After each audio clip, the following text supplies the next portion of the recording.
의심하지 마세요. 이제 치매도 나을 수 있는 병이래요. 참말이요? 네, 이 치매 환자와 그 가족들이 애타게 기다려왔을 치료제 관련 소식입니다. 미국 식품의약국이 치매의 일종인 알츠하이머병 치료제를 조건부로 승인했습니다. 알츠하이머 치료 신약이 FDA 승인을 받은 건 2003년 이래 처음입니다. 어떤 치료제인지, 효능과 부작용은 어떤지 최호진 한양대병원 신경과 교수와 알아보겠습니다. 교수님 안녕하세요. 네, 안녕하세요. 네. 이번에 이 미국 FDA가 승인한 치료제요. 어떻습니까? 좀 치매 본인 또 이게 환자들, 가족들 좀 서광이 비쳤다라고 볼 수 있을 만한 신약인가요? 사실 그 효과를 살펴보면은 여러 가지 제한점들이 있어서 너무 큰 기대를 가지기는 좀 힘든 건 사실입니다. 하지만 그동안 치매 치료는 병을 일으키는 원인을 이렇게 제거하지 못하고 네. 증상만 관리해오던 방식이었는데 이번 신약은 병을 일으키는 원인을 제거하는 방식으로 작동한다는 점에서 치매 치료에 좀 새로운 길이 열렸다. 앞으로 가능성을 좀 더 볼 수 있다. 이런 네. 쪽으로 생각을 해보시면 될 것 같습니다. 여기서 잠깐 이제 개념을 좀 구분을 해서 가야 될게요. 우리가 보통 치매하고 알츠하이머를 좀 혼동해서 쓰잖아요. 네. 좀 다른 거죠, 이거는? 그러니까 치매는 우리가 기억력, 언어 능력 이런 인지 기능이 떨어져서 일상생활이나 사회생활이 안 되는 증상을 얘기하는 거고 증상을 얘기하는 네, 거다. 이러한 네. 증상을 일으키는 여러 가지 병들 중에서 대표적인 게 알츠하이머병 치매입니다. 네. 전체 치매 환자의 한 70%를 차지하고 있어서 그리고 또 주요 증상이 기억력 장애이기 때문에 네. 우리가 이제 치매하면 이제 기억력 장애를 먼저 네. 얘기하고 또 대부분을 차지하다 보니까 치매와 알츠하이머병 치매를 이렇게 좀 혼동해서 많이 쓰고 있습니다. 네. 그러면 이번에 개발된 신약, 그러니까 알츠하이머 치료제. 네. 자, 이게 기존에도 치매 치료제가 있었잖아요. 네. 기존의 약과는 좀 어떤 차이가 있는지, 어떤 의미가 있는지 좀 설명을 들어볼까요? 아까 잠깐 말씀드렸지만 기존의 치료제들은 네. 우리가 알츠하이머병 치매를 일으키는 것들이 이제 아밀로이드 베타라는 네. 이상 단백질이 이제 머리에 침착하면서 이제 뇌 손상이 일어나고 그러면서 증상이 진행되는 건데 네. 이러한 병의 원인이 되는 기전을 제거하지 못하고 네. 그 병의 결과에서 인지 기능이 떨어지는 걸 증상을 그냥 조절해주는 역할이었습니다. 근데 이번 신약 같은 경우는 병을 일으키는 이런 아밀로이드 베타를 제거하는 네. 기전을 가지고 있다는 점에서 좀 더 근본적인 치료가 될 수 있습니다. 그러니까 이제 기존의 치료제는 증상을 완화해주는 좀 대증 치료제라면 네. 이번에는 아예 그 직접적으로 원인을 공략한 원인 치료제라는 말씀이신 네. 것 같아요. 그런데 아밀로이드 베타, 저 단백질 침착 없이도 또 발생하는 치매 환자군이 있잖아요. 이분들은 그 약이 소용이 없습니까? 네, 아까도 말씀드렸지만 알츠하이머병 치매가 대부분을 차지하지만 전부는 아니거든요. 한 30%는 또 다른 질환들이기 때문에 네. 이런 아밀로이드가 작용을 하는 치매 환자들 같은 경우 이번이 네. 아두카누밥이라는 약이 도움이 되지만 네. 그 외 방식으로 작동하는 치매들은 사실은 네. 해당 사항이 없습니다. 예. 자, 그럼 이번 신약을 복용을 하면요.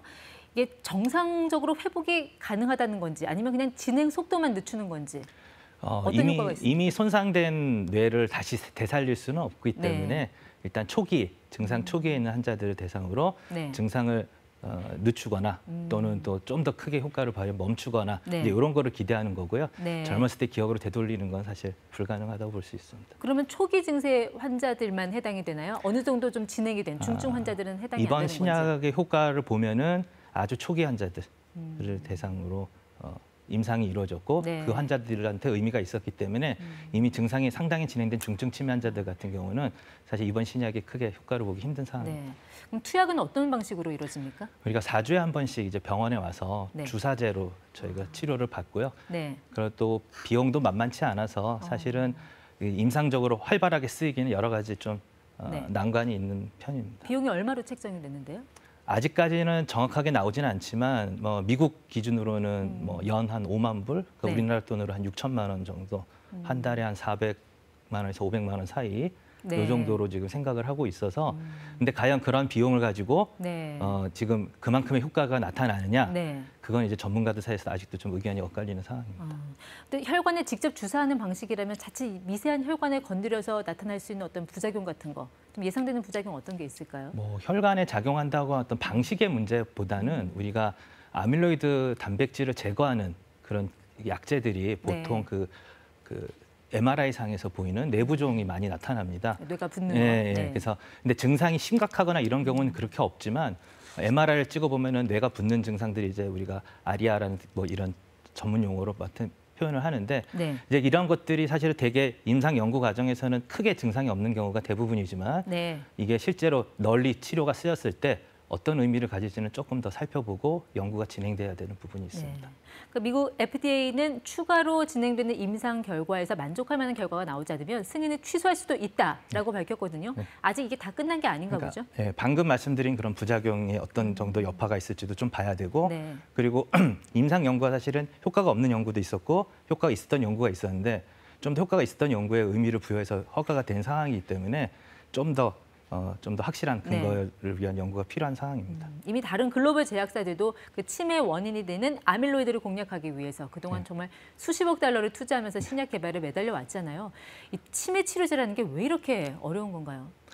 그 아밀로이드라는 물질이 우리 몸에 쌓이는 속도를 보면은 네. 증상이 나타나기 한 30년 전부터 이미 쌓여서 작용을 하기 시작합니다.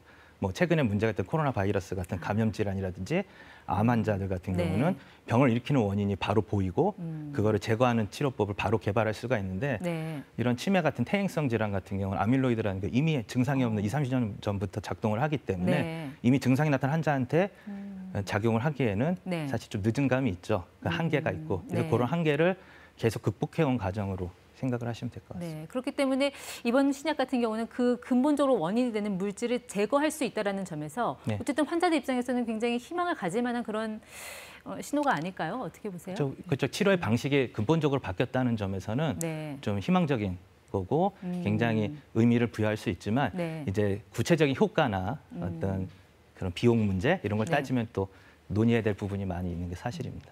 치매라는 게 결국 미래의 내일일 수도 있고 또 내 가족의 일일 수도 있는데 국내 치매 환자 지금 한 몇 명 정도로 집계가 됩니까? 현재 65세 이상 인구의 한 10% 정도 치매 환자로 보거든요. 네. 그래서 한 70여만 명 정도로 지금 추산되고 있고요. 네. 이게 우리나라가 빠른 속도로 고령화가 되다 보면 2020년도에 한 120만 명, 2030년도 250만 명, 기하급수적으로 이렇게 늘어갈 것으로 예상이 되고 있어서 네. 사실 그래서 치매 치료나 관리가 굉장히 중요한 사회적 문제라고 볼 수 있습니다. 실제로 진료 상담을 해보시면 비교적 젊은 연령대, 40, 50대 이런 알츠하이머 환자들도 많이 만나보시나요? 뭐 드라마나 영화 같은 데서 이제 워낙 감정적으로 많은 그 요소가 있다 보니까 등장을 하지만 실제 환자 수는 그렇게 많지는 않습니다. 네. 하지만 사회적으로 활발하게 활동할 나이에 치매가 생기니까 그 가족이라든지 환자 본인의 부담이 굉장히 크다는 점이 좀 네. 문제가 돼서 이 부분도 계속 지속적인 관심이 필요합니다. 네.